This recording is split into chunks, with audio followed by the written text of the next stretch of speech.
What up, ladies and gentlemen, and welcome back to a brand new episode of the Square Circle Podcast. I am your host, Marie Shadows, and we just have one thing to cover and then just a lot of things to talk about as well.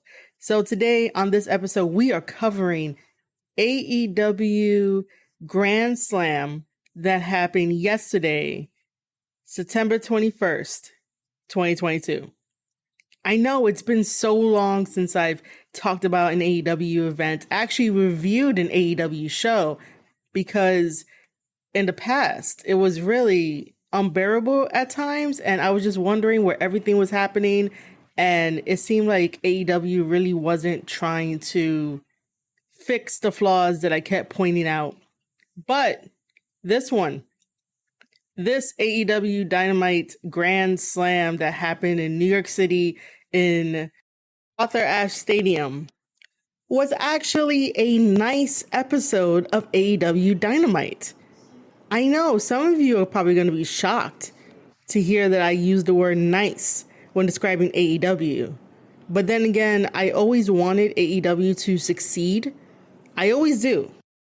But when you constantly have fans that want to turn a blind eye to certain red flags, that's why AEW doesn't really improve how they should, so that way they could be a true contender to being the alternative in professional wrestling. So let's quickly go over AEW Dynamite Grand Slam. This is the first episode that I remember in a long time that did not include CM Punk and the EVPs. And it proved that AEW can stand on their own 2 feet without it.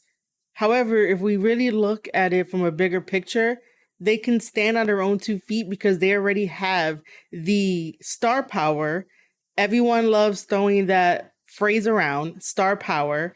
They have the star power from ex-WWE wrestlers coming in and being the legs of AEW Dynamite. Now, I understand that the AEW pillars are mainly on Rampage, and right after Dynamite, they had a 2-hour taping for AEW Rampage, which I thought it was really bad in business. If Tony Khan is going to continue perpetuating the tribalism that everyone says that needs to stop in the wrestling community, if he's going to go on interviews and say that New York City is the crown jewel of wrestling. Now, that is true to a certain degree. Maybe like 5 to 15 years ago, New York City was definitely the crown jewel in professional wrestling, especially for all the indie promotions that were out here. Ring of Honor always visiting. We also have like other small little promotions, but this was 5 to 10 years ago, before the pandemic, before New York just became not heavily invested in wrestling. It's starting to come back. It's coming back slowly in New York City, but it wasn't as thriving as it was before. And just because AEW can sell out a stadium, one stadium in New York City, does not mean that New York City is the crown jewel of wrestling. Let me put it in this perspective. When you can sell out Madison Square Garden while also coming here on a month-to-month basis to go to the Manhattan Center or go to La Boom in Queens or go visit any other small places that will allow wrestling to happen, and you do that on a month-to-month basis to build up and sell out Madison Square Garden, then you could say New York City is the crown jewel of professional wrestling. That is what wrestling promotions back in the day did for New York City. Every single month, there was some type of wrestling event. Maybe in 1 month, there were 2 different wrestling events running in that 1 month, but then you had to travel from maybe Manhattan. If Ring of Honor was at the Manhattan Center, you'll go there for that event. And then you'll travel to Queens, you go to La Boom, and you end up watching Evolve or some other promotion. So that's why I think having a AEW Dark Elevation, Dynamite, and Rampage tapings all in one sitting, all in one stadium really hurts AEW. If you wanted to make it a spectacle where AEW is the new mecca wrestling promotion in New York City, because WWE doesn't really come here as often. You know, he should have made it a very nice event where it's AEW Dynamite on Wednesday live for the 2 hours.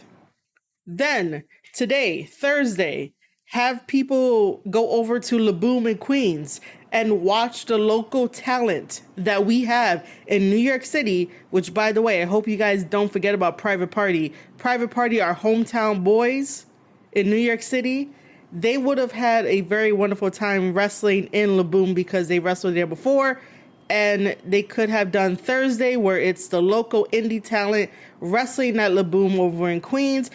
And then Friday, you could go back to Authur Ashe Stadium or probably get the Manhattan Center and have Rampage there live for 2 hours. The same way that Tony Khan runs his company and runs everybody in there and has everybody do multiple hats and how they feel exhausted is how fans in general feel exhausted sitting through so many hours of wrestling in one sitting. And then also, it's not fair to the fans who are there at Authur Ashe Stadium, because after a certain time, all of the venues where you can get your beer, your drinks, your food closes at a certain time. And to go over that time limit because you want to tape a 2-hour Rampage basically is not fair to the fans, because they're there hungry, tired, and they're sitting there, they're not moving, and they're not going to be as lively. And then when people on Twitter posts up little mini clips and all you see at the hard camera are the fans and they're not reacting how they should be reacting, you got to start rethinking your strategy here. You want lively fans in your events so that way it can help energize the stories, the wrestlers, everything that goes with what being a wrestling company is supposed to be. So let's get into the show, AEW Dynamite Grand Slam. We opened the show with Chris Jericho versus Claudio Castagnoli for the Ring of Honor World Championship title match. And yes, with a little asterisk, referee Aubrey has become the first woman to ever referee a Ring of Honor match. Still don't understand why she overreacts in matches. You're there to call moves. It's not about you. It's about the wrestling and the wrestlers. Sometimes referees do help to enhance stories, but if you're there jumping around 24/7 and doing really weird, wacky things, I need to concentrate on the wrestlers so I could tell my fans exactly what's happening and boost up the story. But if you're in the line of sight and I can see those weird ass facial expressions or whatever you're doing, it's going to throw me completely off. And I'm not going to pay attention to the match to where I need to analyze it and talk about it. Referees are special and they don't get enough credit. I will say that. But there are ways to get over without being a tryhard to get over and get people to be like, oh, look at me. Less is more in professional wrestling. Also, have you noticed that whenever Jericho comes out, she referees Jericho's matches? She doesn't always referee Jade's matches, and I think that was because that one time when Aubrey really got in there and pulled her away and Jade really gave her a talking to. And yeah, I just think that Aubrey needs to stop overreacting. But let's talk about this match of Chris Jericho versus Claudio Castagnoli. It was a good match. It was an interesting match. There wasn't anything grand about this match. It was interesting to see if Jericho were to win. And yeah, spoiler alert, Jericho did win against Claudio Castagnoli by doing like a low blow, like a mule kick low blow to Claudio Castagnoli after the bat was put to the side by Ref Aubrey and she didn't see the low blow. And we have a new Ring of Honor World Champion, and that is Chris Jericho. Now, I have seen online on Twitter that people are upset with this decision, but let's look at it objectively. Can anybody out there in wrestling Twitter truthfully tell me via DMs or at me on Twitter at Marie_Shadows.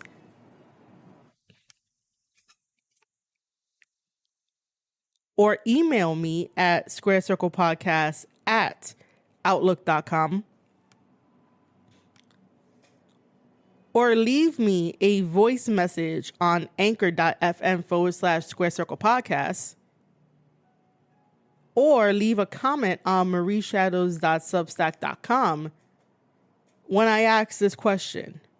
What true impact did Claudio Castagnoli have as Ring of Honor World Champion ever since becoming World Champion, and ever since we know that Tony Khan is renting out Ring of Honor? What impact has Claudio Castagnoli done other than having random title matches for that Ring of Honor World Championship title? When Ring of Honor was alive and well back in the day, everybody had a story with the Ring of Honor World Champion and that championship title. They really didn't have random matches where the champion was like, yeah, I'm going to fight you. I'm going to face you next. That is what AEW is doing with the Ring of Honor Championship titles. Having random matches, not really enough build to understand why they want to go for it. Sure, Chris Jericho wants to go for it because he wants to be 8-time world champion. Understandable. Sure, nice, short, sweet, but there has to be more than that. The Ring of Honor World Championship title is meant for the purest of wrestlers where, you know, it's like babyface is getting over and babyface is carrying the company, and you have to be true to your word and be an upstanding wrestler to represent the Ring of Honor title and the name. However, the way that Chris Jericho won it, by cheating, now there is this dark cloud over Ring of Honor because Ring of Honor has been tainted because of the cheating. Thank you to Ian Riccaboni for storytelling. That's also another thing I want to point out about AEW commentary. There's no storytelling coming from the AEW commentary desk. Excalibur does a wonderful job sometimes. I usually get on him whenever he says pescado for a simple body splash from the inside to the outside, or a body press from the inside to the outside. Pescado means fish. And if they're not flapping around like a fish, don't call a simple plancha a pescado. It's not the same thing. That's the only thing that I get upset about Excalibur for calling. But other than that, Excalibur can weave in very nice story elements. I just don't like the team of Excalibur, Taz, and Tony Schiavone because I don't feel that Taz and Tony Schiavone really add anything to the commentating desk, unless like what we saw yesterday with MJF pushing down Tony, and then when the camera cut to MJF, Tony is automatically like, can we get that ass off the screen? And I'm like, that's perfect. That's perfect there.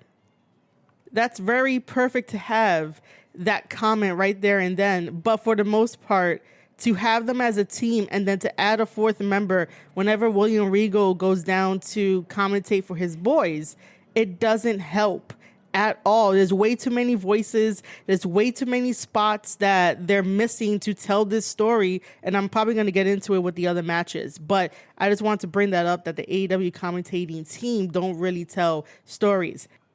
However, Chris Jericho is our new Ring of Honor World Champion. And I really do think this is a good decision, only because Chris Jericho has a lot of weight to his name. Everybody knows Chris Jericho around the world. And this will probably get more eyes on Ring of Honor, probably more exposure for Ring of Honor, and maybe we may get a TV deal later on. Maybe.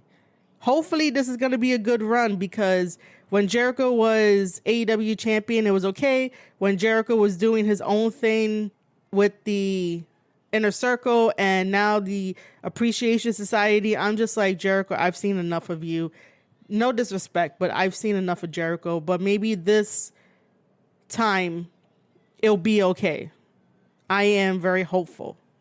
All right. Our second match was the tag team match of the Acclaim versus Swerve in Our Glory, which is Swerve and Keith Lee. And this was very deserving. The Acclaimed, as much as I'm not a fan of them, I'm probably only a fan of Anthony Bowens, and that's about it. But I'm really not a fan of The Acclaim. I think doing the whole Scissor Me Daddy is very cringe, especially for grown men to do that shit. It's just very cringe. And by the way, I personally believe that two guys cannot scissor. That's not for them, but let me not go there. But yeah, I just don't really, I'm not a fan of The Acclaim. However, their win on AEW Dynamite yesterday was very well received, very well deserved, and they should have really won the belts at the pay-per-view. But because they won here in New York, doesn't really matter. New Yorkers would be like, yeah, awesome. And so they got that ovation, and it was a really good match between the two. I don't like the tag team of Swerve and Keith Lee because it feels very forced. And what other company in the world do you know that forces tag teams to be a tag team? It's WWE. It really felt forced where Swerve and Keith Lee just don't really mesh well together. And you can see that when the press conference happened at All Out. Swerve was in this character of that he has this chip on his shoulder. You can't tell him different. And then in other interviews, you'll hear that he reads everything. He reads everything online and on Twitter and has receipts. Instead of paying attention to Twitter, work on your wrestling game. Let me know why this is your house. I still don't understand how this is his house when he does that. Whenever he's like, whose house? And everyone says Swerve, I don't get it. I don't understand how it is when I don't really know anything about the character or even try to find myself on the flip side to be like, all right, I can respect this, respect what he does, and maybe become a fan. It's very different from, spoiler alert, Paige or Saraya showing up in AEW as a debut, and whenever she says or screams out, this is my house, I believe it 100%. So there's a difference in level and skill and wrestling and all of that. And if Swerve takes the time to not be on Twitter 24/7 and work on his game, especially storytelling, to get me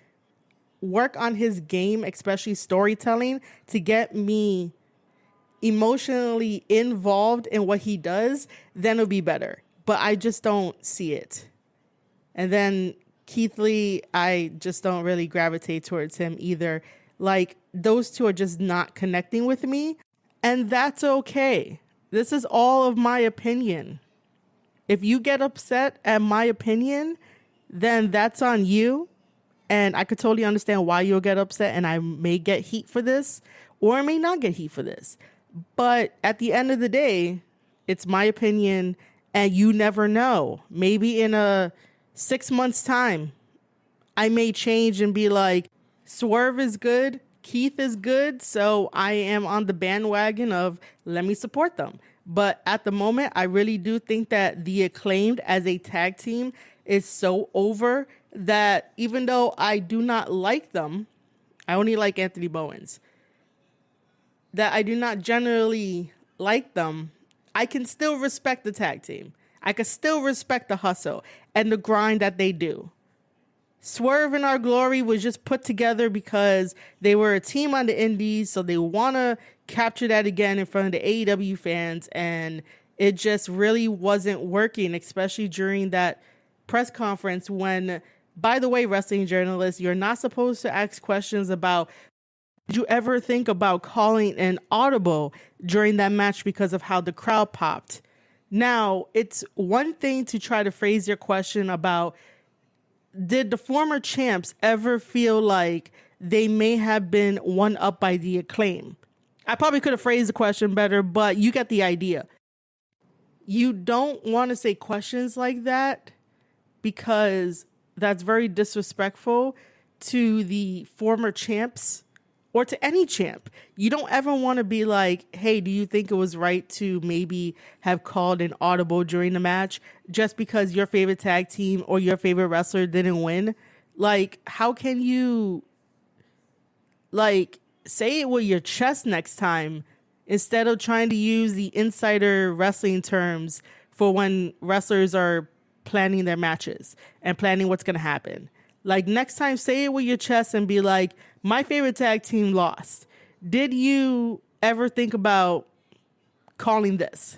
But don't do that. I'm just using it as an example. Don't do that because that's very disrespectful. There's many different ways that as a wrestling journalist, you can ask appropriate questions to champions, especially when your favorite wrestler lost to them. Like, a very simple question would have been like, while you were out there listening to the crowd, did any doubts come into your head? Because for the past 6 months, the crowd has been loving you. But when you're in that ring, does any of the cheers to your opponents messes with you? Something like that along those lines, right? Because you really want to get into the psychology behind certain matches, the psychology behind certain wrestlers when they hear the crowd go wild and when they start cheering for their opponents, and you're like, you guys are supposed to love us. Remember, we're the baby faces, they're the heels. You guys are doing it wrong, you know. And professional wrestlers will answer you in the way of like, you know, they can't really control the crowd. The crowd is going to react how they're going to react. And, you know, they had to make the best of it probably. Like, but you'll get a professional answer. But wrestling journalists, if you are a so-called wrestling journalist, please make sure that you ask appropriate questions. Keep it kayfabe, and don't try to say it with your chest that your favorite wrestler and or tag team wrestlers lost. Be professional. It is called professional wrestling after all. Okay, again, the Acclaim defeated Swerve in Our Glory last night. Our third match is Pac versus Orange Cassidy for the AEW All-Atlantic Championship title. Again, another title that was made. It hasn't really been defended. I do like that Pac is the All-Atlantic champion, and he's also 1/3 of the Trios champion as well. However, I do have to say that on commentary, I think it was Taz. Hopefully it was Taz on commentary that said this. If not, I apologize. But somebody on commentary said that Orange Cassidy is a legit threat to Pac and that championship title. No, he's not. I'm just going to say it right now. I do not understand Orange Cassidy. Orange Cassidy is not for me the same way that Danhausen is not for me as a wrestler, as a character. Like, I just don't gravitate towards them. I just don't get it. I like more serious characters that are confident in what they do. Yes, Orange Cassidy is a great wrestler when he needs to be a wrestler. But for the most part, it's like, if we really look at Orange Cassidy, how far can his character take him? Where obviously he's been in AEW for a while and hasn't won a championship title yet. But he has all these matches, he has all these feuds, and I really don't remember most of them.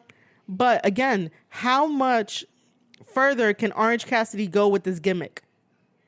Because him and Danhausen are capping their potential levels with these characters, because I just don't know if I could take him seriously as maybe one day becoming AEW World Heavyweight Champion. But then again, not every wrestler can hold a World Championship title, which that is a fact, but people could always try. And if you try, that's also good too.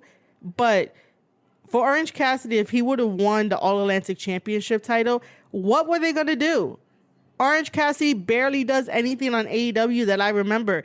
He hangs out with the best friends, and the best friends aren't doing much either. Like, what kind of impact will Orange Cassidy have if he won the All-Atlantic Championship title? I am not sure what kind of impact he'll have. So to say that Orange Cassidy is a legit threat to the championship title that Pac holds, no, he's not. Why he got a championship title match, I have no idea. But it was a good match. Nonetheless, Pac be selling those DDTs like he's going to die. This man is a really good seller. So Pac defeated Orange Cassidy to retain the All-Atlantic Championship title.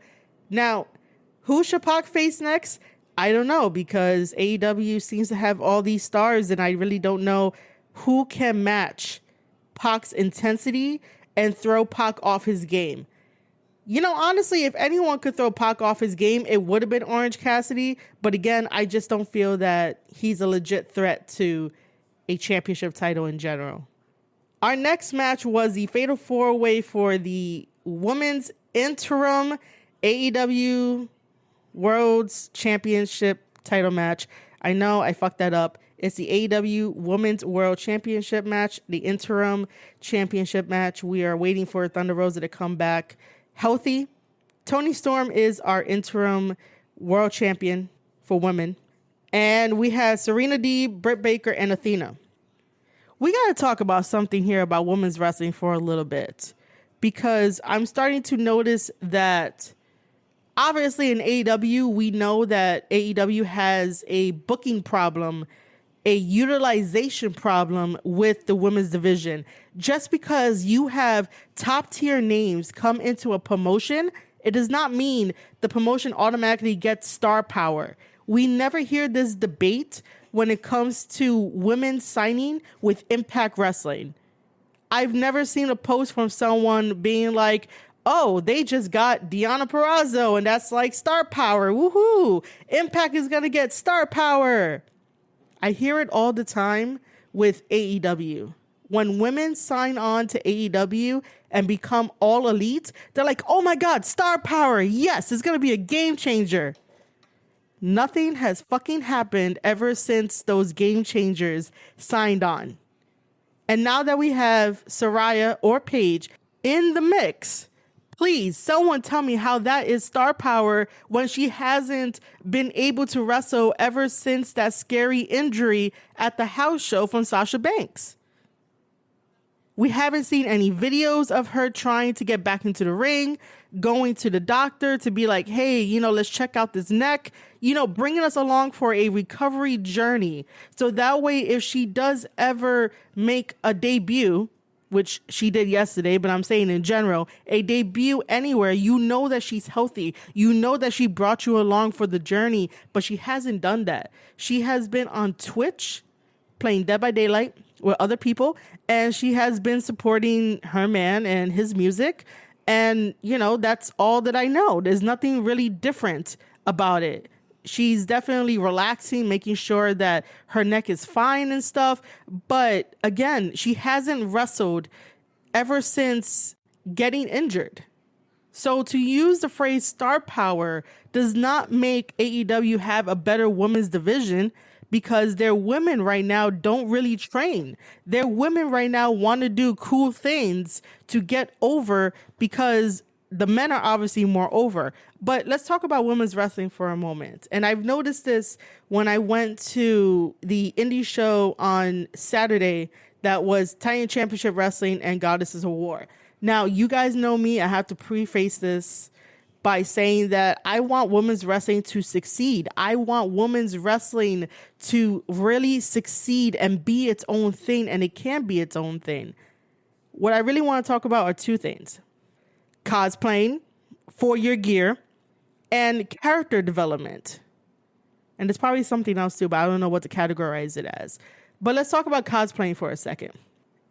I enjoy when women get to cosplay and they get to be like, yeah, I watch anime, this is my favorite anime, this is my favorite nerdy thing. It's cool to see other women be like, this is what I'm most passionate about, I love this fandom, whatever it is, right? And they incorporate that into their wrestling gear, maybe persona, maybe not. But I do like that, because it does show that being into that is fun and it's awesome, and it can help people be more confident, have more self-esteem. There's a lot of benefits for it, and to see other people do that, that's awesome too. It takes a lot of effort to really be in those costumes and do what you got to do. However, when it comes to wrestling, especially for Athena, we all know that Athena is super nerdy, which is awesome. She can hang with the guys, she can play video games, she does D&D, she's always on up, down, down with Xavier Woods, right? However, ever since she came to AEW to come out in these cosplay sort of esque props, How does that help her character development? We call her Athena. Athena is known as the Greek goddess. And if you're going to be portraying a Greek goddess in professional wrestling as a character, as a name, you should probably resemble something of that name. And I know people might get on me for what I'm about to say next, but this all goes into, if you're going to pick a particular name like that or anything in particular, you have to really look the part. You have to make people believe that you are this character that you're playing. If not, it's not going to work.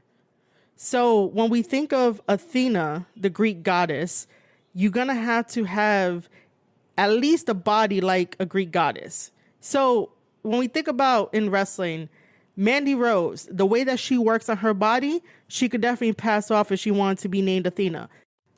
The same thing with Alexa Bliss. When she was nicknamed the goddess, she definitely looked like a goddess. And I'm not saying that Ember Moon doesn't look hot or anything or nice. She really does. She's super pretty. She's super cute. She's really, really, really cute. However, it's just that the name that you pick in wrestling should somewhat reflect your personality to make people believe that you are this person. And maybe she should have came into AEW with a different name and not the name Athena. And, maybe that would also give her a new identity, a new layer in her career of her being really good.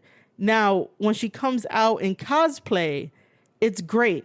It's cool. But what does that really do for your character? What does that really do to add layers to your character? It really doesn't do anything. You come out on stage, you have the wings. Awesome. Cool. Ooh, look, wings. And then you take them off and then nothing really happens. No other wrestler questions you during promos and be like, oh, you're going to come with wings again and fly away because you can't defeat me in a one-on-one match? Like, those props that she brings out does not really get used in promos by her heel feud wrestlers. I phrased that wrong, but you get it. And then yesterday when she came out in a Cubone-esque prop, thank you, Excalibur, for letting us know that was Cubone, because I did not know or even think to put two and two together. What did that do? What kind of story are you telling us when you're getting into this fatal four-way women's match? What kind of story is that prop really doing? It's not doing anything.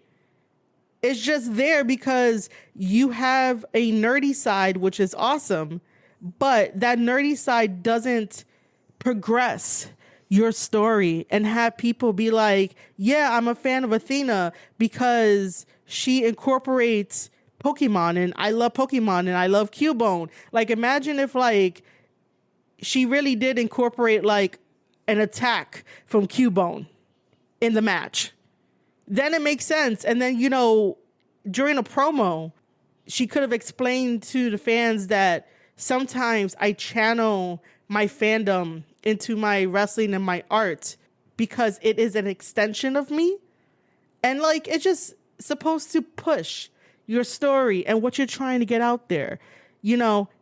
Again, it's not bad to do all of these things, but they have to have a purpose. They have to be logical. They have to be part of who you are. And the same thing goes for Selena Vega. Whenever she comes out in anime clothing and stuff like that, and it's like, I get it. You're sexy in it. You're awesome. This is what you love. But if you're not trying to incorporate that into your storytelling ability, into your promos, and not having your opponents sort of push back on the idea of that you're in love with this fandom and you want people to know about it, you're supposed to be making stories.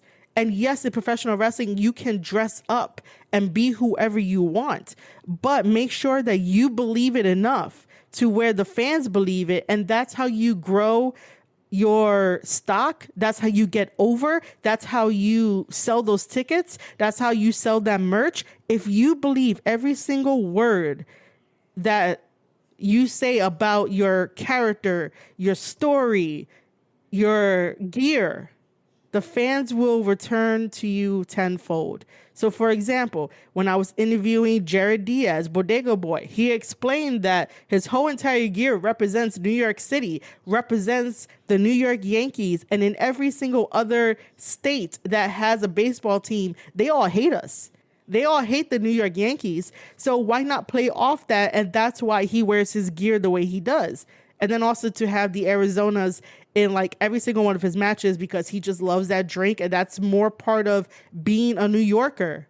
So if you want to be an anime character every single time, make sure that you have a purpose for why you want to be the anime character, and then, you know, go wrestle to your heart's content in that anime sort of gear, way of thinking, and stuff like that. It's the little things that count in professional wrestling, the details that count in professional wrestling that get people over, that get the fans invested in one person versus the other. The other point about women's wrestling that I want to make is that women's wrestling is super unique. It's way more unique than men's wrestling. Hear me out. I have nothing against men's wrestling, but just hear me out on the whole timeline of how women's wrestling became to be. And I'm talking about women's wrestling development in the United States and not anywhere else in the world. Because anywhere else in the world is a totally different standard that I wish that will be applied here, but that's neither here nor there. So in women's wrestling, of course, we had women's wrestlers back in the day. All the way back in the day, they wrestled here and there, and they really had some good matches for that time.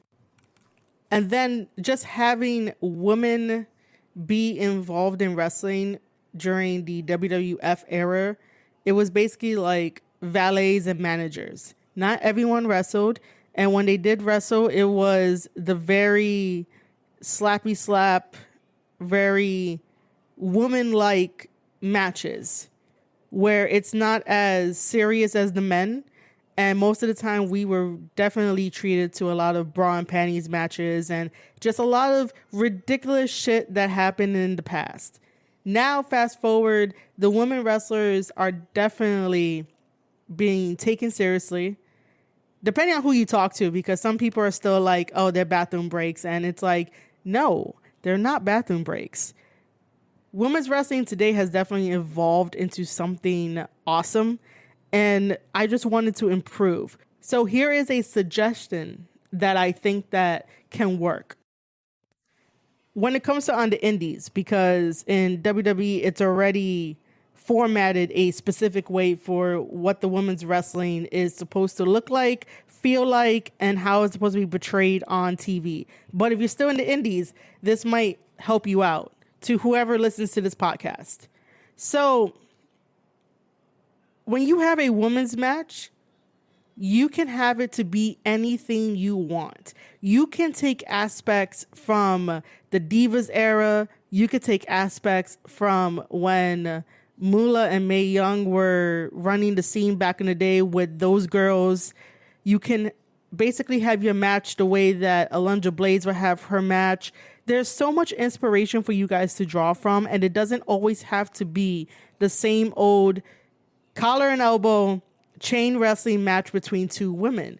Guys, you can make your matches however you want for the story that you're trying to tell. You don't have to follow the men in how they do their beginning matchup scenarios with the headlock and the wrist lock and the drop down, the chain wrestling. You guys don't have to do that during 90% of your matches from what I see on the indies. I'm going to give you an example now, and I'm probably going to talk about it later in the vlog that I'm supposed to be finishing. So when I was at Titan this past Saturday, and this is not a knock to the women that was wrestling, but I really think that it hurt the match. Even though the match came back alive towards the end, it really hurt the match. So just listen to this one critique, and I'm going to break it down for you guys. So we had two women's wrestlers. We had Cosmic, who comes out. She has green streaks in her hair. That's how, I remember her.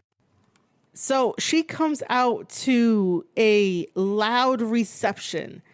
of the fans just booing her, and she's playing to the crowd, and she's really like going back at them the same way that the fans were booing her and stuff like that, and they really didn't want to see her. Obviously, you know she's the heel. Her opponent comes out, which is Adina Steele, and she is the hometown hero in New Jersey and Tiny Championship Wrestling and Goddesses of War. Like, the fans really enjoyed that she came out. They were cheering her, and rightfully so. She reacted the way that babyfaces will react. So because there was that loud reception during both of their entrances, they start off with chain wrestling. A simple lockup into chain wrestling. Now, I'm not saying that ladies can't do chain wrestling. Like, you guys can. Like, if anybody knows me and been listening to my podcast for a while, I always say that technical wrestling gets me. Like, I love technical wrestling, so I could break it down. If you do flips with your technical wrestling, you can win me over, but it has to be logical. Like, it has to make sense. You can't just do flips and think I'm going to be like, woohoo. But what I'm trying to say is that as soon as they did the lockup, as soon as they slowed down the match to do hold for hold for hold, the crowd got quiet. And you never want the crowd to get quiet, because then that means that all that momentum that they were giving you for your story, you're going to have to redo it all again. You're going to have to make them go on this ride. And while, yes, you're supposed to make fans go on this ride with you when you are in a match, but if you already have them in the palm of your hand, where Adina is getting cheered, where Cosmic is getting booed, and Cosmic is reacting to the boos of the fans and yelling at them and doing what a heel is supposed to do. If you have them at the palm of your hands during your entrances, do not let that energy die. Sure, I want to see women do grappling and technical stuff. I love that shit. But sometimes you have to go with the fans and go with the flow and change up on the spot. Because while the match was good, it started off slow because of the chain wrestling. And sometimes, in general, this is going to be a general statement, women feel like they have to be as equal to the men and get that nod from the men, because wrestling, if you look at it, is very technical. It's very like, who could one up who can tap out first, especially when you do hold for hold for hold. But I'm trying to show that not every single woman's match needs to start off slow with a chain wrestling in the beginning. If you're coming off of a very loud reaction during your entrances, like the way that these ladies had, just go with it. Start kicking each other, start punching each other. Make sure to keep that energy going, because the moment that you let it rest, it's going to be hard to build the excitement again. But luckily, halfway through the match, towards the ending, they built that excitement again, and the crowd came alive. But for that first part of the chain wrestling, it was just dead. And I was like, man, you could have told a different story. You guys could have just did some punches, call some audibles in the ring and be like, yeah, we got to do some punches. And then like after that, like in the middle, maybe you could have did some chain wrestling to sort of like quiet down the speed, the energy, just to conserve it a little bit more, and then bring it up towards the end and go towards the finish. It's like, wrestlers, you are the composers of your match. If you ever watch opera and you have the composer there controlling everybody, you guys are that composer to your matches. You control the crowd. You control how they react to you. If they are yelling obscenities at you because you're the heel, make sure you turn around and make sure you yell right back at them, or you tell them to shut up. You do heel things. You don't just go towards, okay, we have a match, we have to remember our spots, we have to do our spots, and we will go along with the crowd when we can, when you remember to listen to them. No. Women's wrestling matches are so unique because they can start however they want to. However, the main thing is that if the crowd is already hot, during your entrances. Keep that momentum. If they are not as excited to see you, that's fine. You could probably start with chain wrestling. No one's really going to care until like the middle and the end. But you have to know your opponent. You have to know the story. You have to talk things out to where it's logical and just plan everything. And then sometimes you could throw all that plan out the window and listen to the crowd and go from there. The best matches that people remember is the ones that have the most emotion in those matches and the ones that really look good.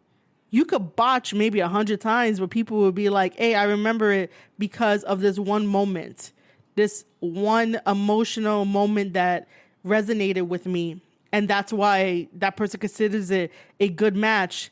While on the flip side, their friend is like, that match had 100 botches. I don't know what you're talking about. You have to make a connection with the fans to keep them going. So it's not a knock to the two ladies. They had a very wonderful technical match, which I love.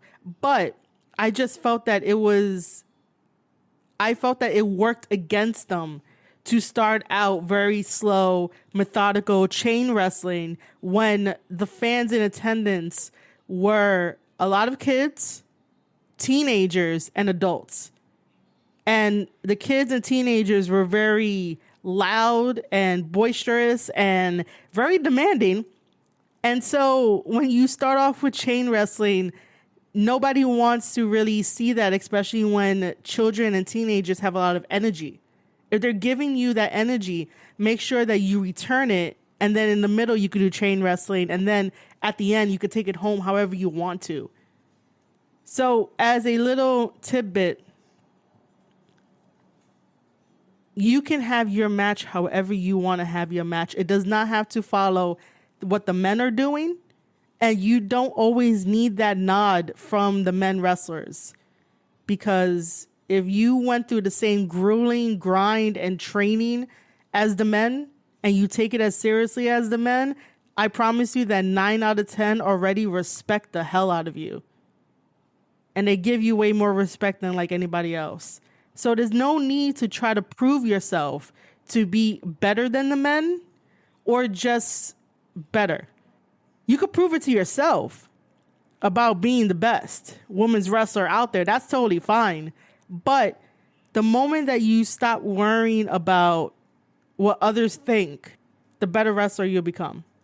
Because obviously you're doing this for yourself. It's always good to get that nod from your coworkers, your colleagues, and everything like that. It's always good, but you're doing this for you. You enjoy it. You make it your own. You make your own legacy. You make your own story.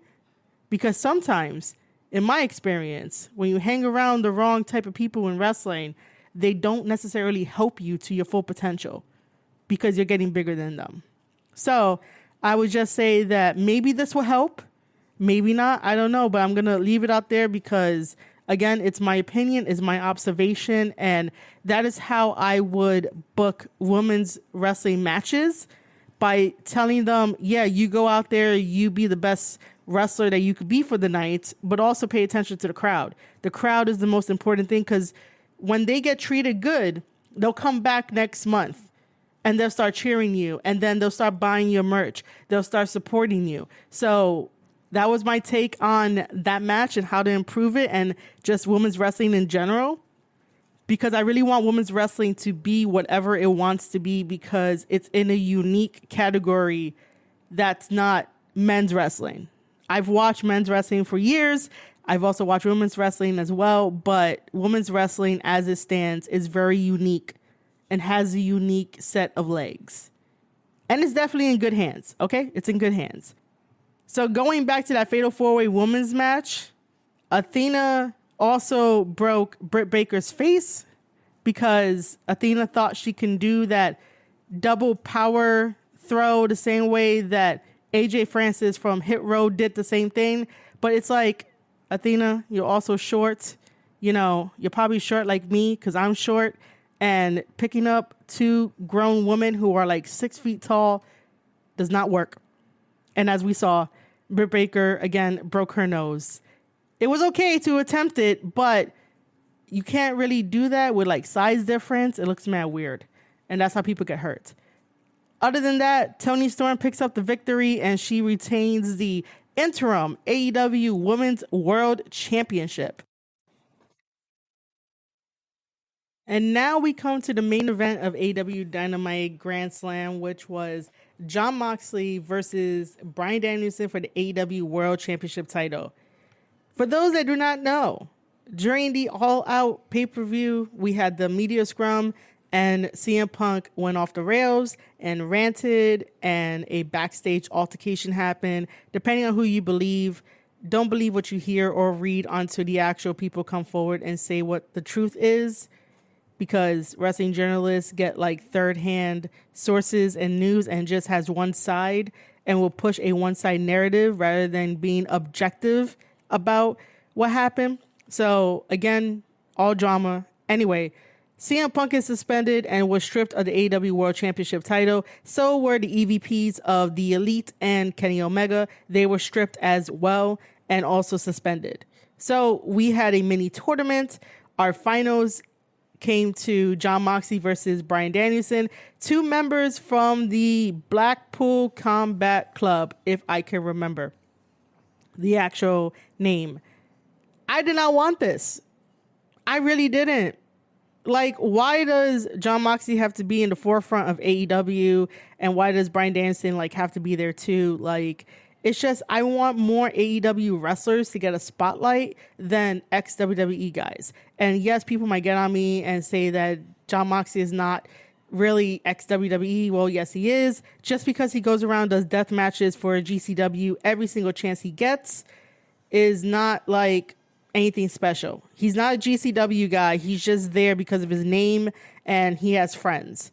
And I think he's still champion, right? He's still GCW champion. I can't keep up with this. I really can't. So during this match, on commentary, again, they said that these 2 guys are 2 master chess players. Excuse me, that's wrong. Jon Moxley is not a chess player by any means. Bryan Danielson, on the other hand, is a chess master when it comes to technical wrestling and wrestling in general. Jon Moxley is not. Like, let's stop fooling ourselves with the things that people say on commentary. Like, it's not, no. Tell us stories. Let us know how Bryan Danielson is a chess master player. And let us know how Jon Moxley is a chess master player. Both of them aren't, just one, and that's Bryan Danielson. He is the true chess master when it comes to technical wrestling. Jon Moxley is more of a brawler, and he showcases that he can do technical wrestling. But then when he does, he doesn't really follow through. It's not really there throughout the whole entire match. But he makes you believe with those elbows that he does that he's a technical person. He makes you believe that he's a technical person when he pulls on the bully choke or the bulldog choke and submits people. And just because he submits people, he's a technical person. No, he's not. Bryan Danielson can tie you up in multiple ways, and he is definitely a way better chess player than Jon Moxley. However, I did not want both of these in the main event.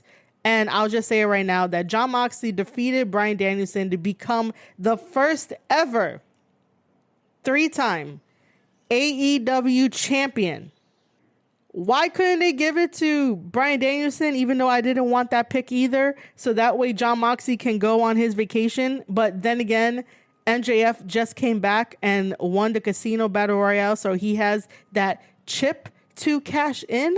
And I was really hoping he would have cashed it in last night at AEW Grand Slam in Queens and become the AEW champion, because an AEW original should be a champion and not an ex-WWE wrestler or a GCW wrestler or a deathmatch wrestler or a New Japan wrestler that has more obligations than being the actual face of AEW. Sure, he's the face right now because he's champion, but does he really need to overextend and wrestle in New Japan Pro Wrestling, wrestle in GCW, and doesn't really get the ratings up because you're supposed to bring those people over back with you to AEW, and the only person that has made the ratings go up ever since CM Punk has been suspended is MJF. Jon Moxley contributes to it, but he doesn't contribute as much as people may think, if they do think about it. But, like, I just don't like the idea that Jon Moxley is 3-time AEW World Champion. I really don't. He just got there. Everyone else has been there since 2019. And it just feels like there's more story with the other ones that don't get enough spotlight and don't really break out. But then again, this is Tony Khan just playing with toys rather than looking at it from a business and trying to help your brand grow with the AEW day ones that you signed. So yeah, I would have loved if MJF would have cashed in and became the AEW World Champion. There is one thing we did not talk about, and that is the promo that Wheeler Yuta had against MJF. MJF came out to interrupt him, and I really do hate when AEW does this.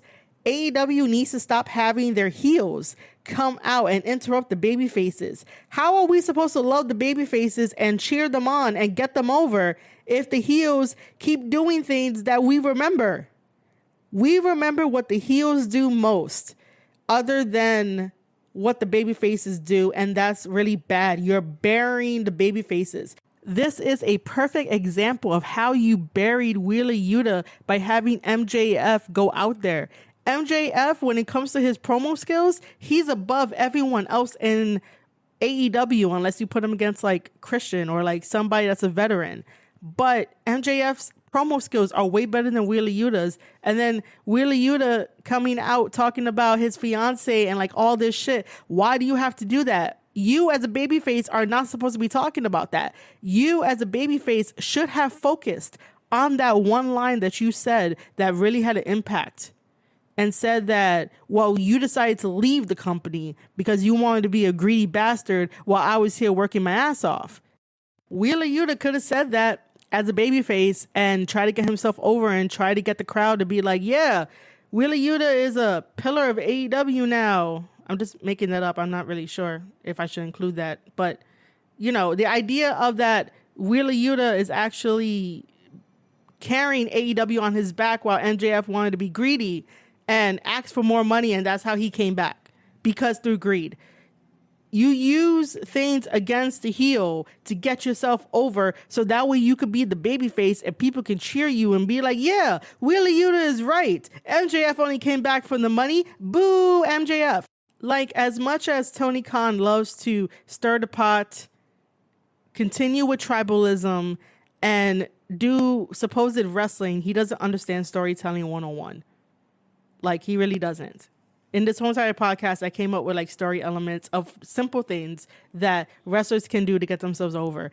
And yeah, after hearing Wheeler Yuta speak on the mic, it's like, bro, don't do that again unless like we teach you how and we sort of push you in the right direction to make better promos. Because if you're going to go against MJF, you have to be better than him. But we all know that everyone in AEW is not better than him. We all know that in AEW, MJF is better than everybody, and everyone knows it. If you enjoyed this podcast episode, please make sure to follow me at Marie_Shadows over on Twitter. Make sure to sign up for the newsletter at marieshadows.substack.com. Make sure to follow my new platform called Utron. Utron is a hybrid of Patreon and YouTube put together. You can follow me over there at utron.com/C/Marie Shadows.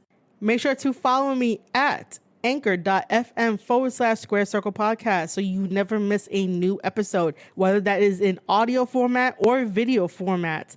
And last but not least, make sure to follow me on my Twitch channel, twitch.tv/Marie_Shadows.